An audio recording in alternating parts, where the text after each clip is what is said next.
Hello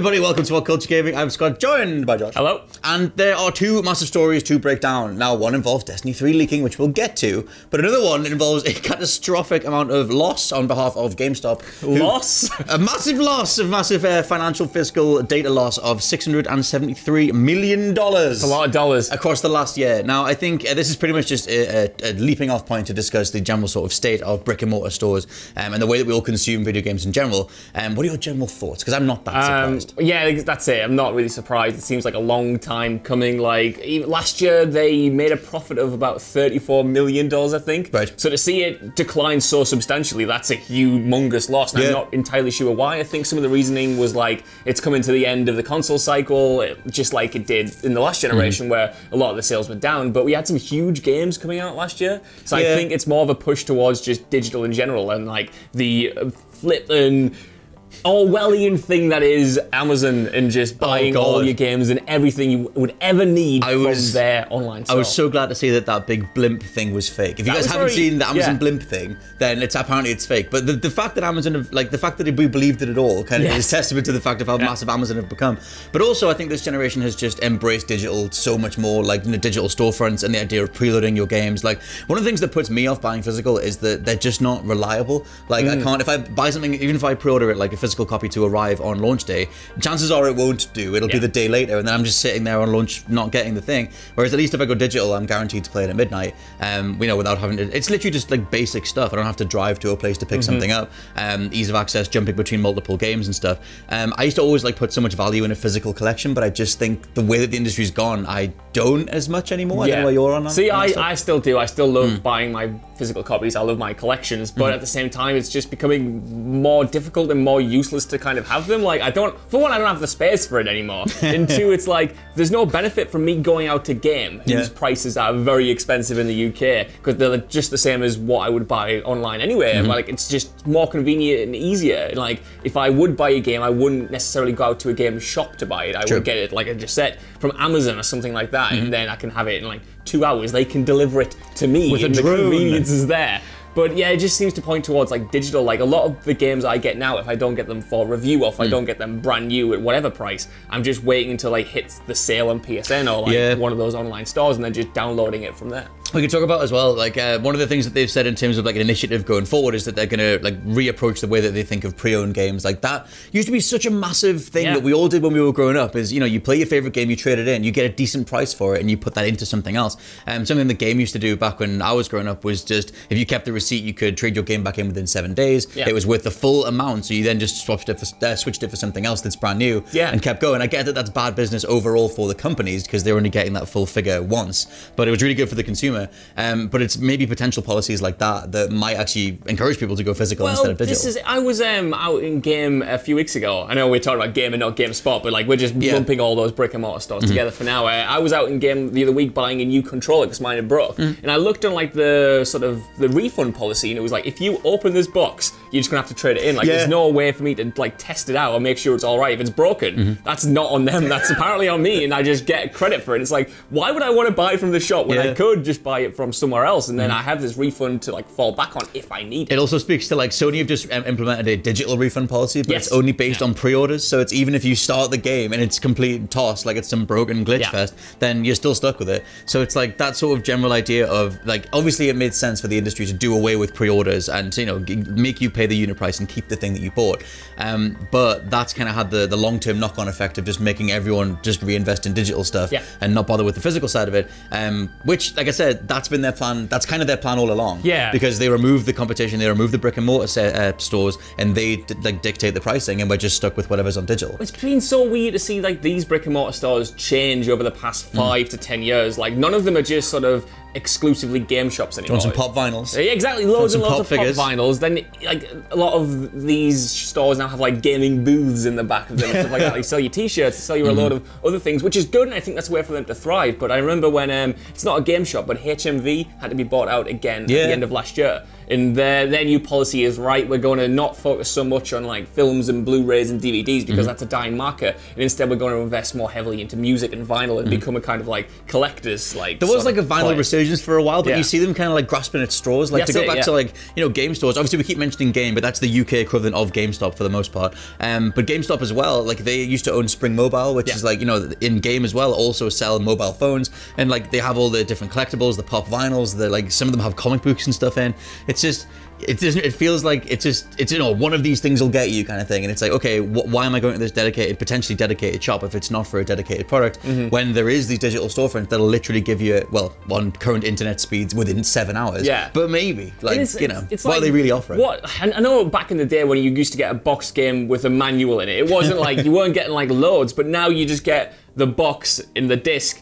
And that's it. And that's it. It's like, I'm not getting anything special from getting it other than this weird box I'm not going to have room for. And like some games like Spyro, that was a big thing when Activision put out the Spyro Reignite trilogy, that you got one game on the disc and you still had to download the rest anyway. So it's like, these publishers, like, they're not muscling these stores out, but they're not giving us any incentive to actually buy them. They also walked that back as well because of all the feedback. But it's like, that's the thing. I think that's kind of why one of the potential avenues to go is you get the GameStop exclusive or game exclusive collector's editions, and so you get these things that are like worthwhile things to consume. Like Sekiro's collector's edition is really like you know, sizable. The Witcher 3's is brilliant, and so it's like there are that twinning of like merch and game in one is a reason to go physical, and it's one thing that you can't replicate digitally, at least until 3D printers come out, and we all make 3D versions of, you know, Geralt, which I'm gonna. But until then the only way you're gonna get those things is in a dedicated store. But for now, it seems like they have this massive financial loss, and they're kind of scrabbling a little bit, but they've said they have this initiative in terms of reapproaching pre-owned stuff, and how they're just gonna kind of bring things together and make it how it used to be. I'm kind of sad with it because I mean, I feel like I don't want them to go. I'm still a huge champion of physical, but I feel like I'm a dying breed. I feel like I'm the old man yelling at cloud thing. Like, I just need to accept that times have changed.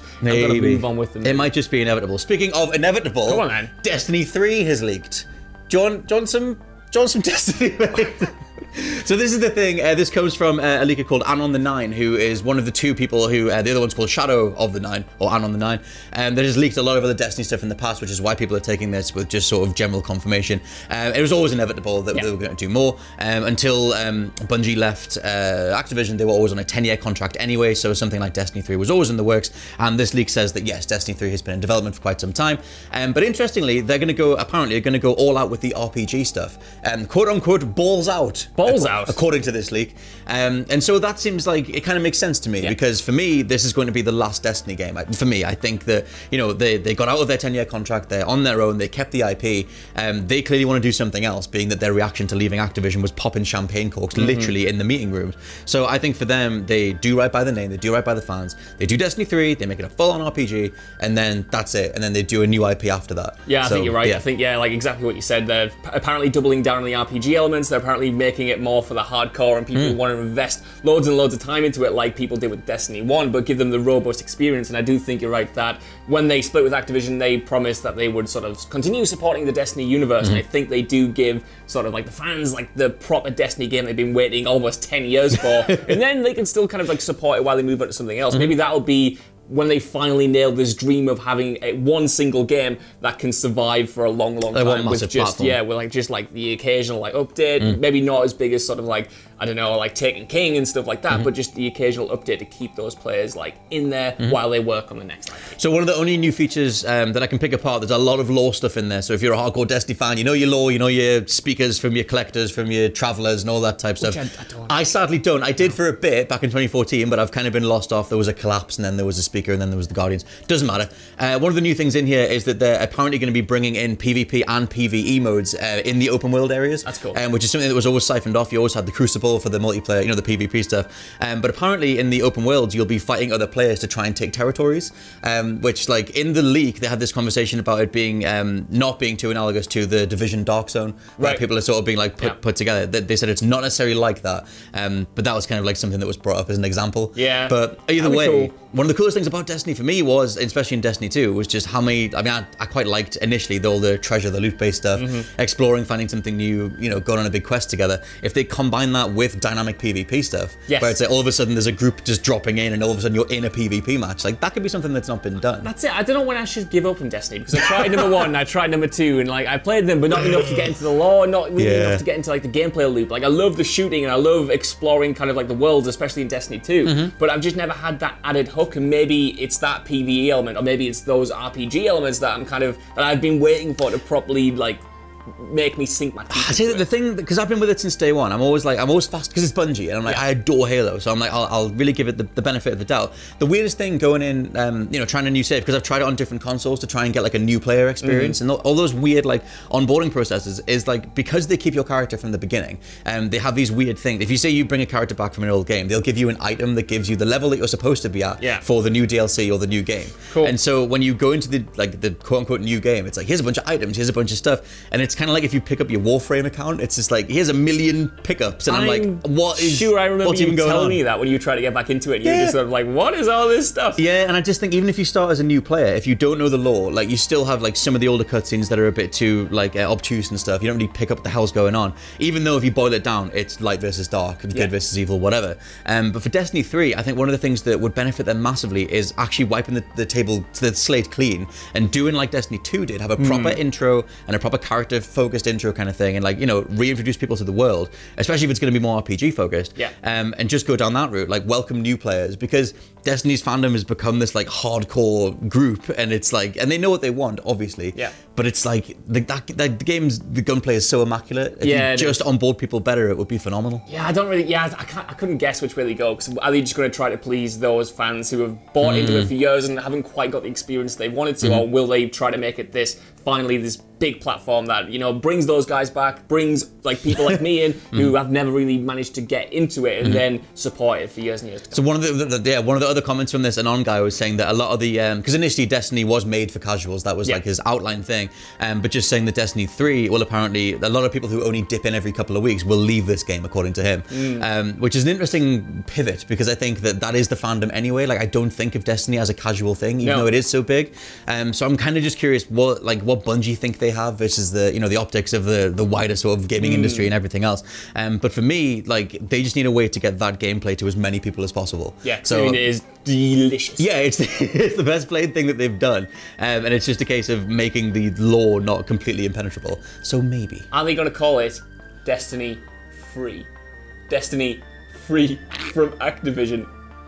I said that joke to you outside, and you didn't laugh then either. I didn't. I'm really disappointed with that. I try to keep a straight face. I can't not chortle inside, but not to worry. Let us know what you think in the comments below of Josh's joke and of Destiny 3. This has been the it hasn't been the WhatCulture Gaming Podcast, but leave this in the edit, because every time I need to do this, I must learn from my mistakes. This is not the WhatCulture Gaming Podcast. This is just a WhatCulture video. But we'll catch you next time. Bye.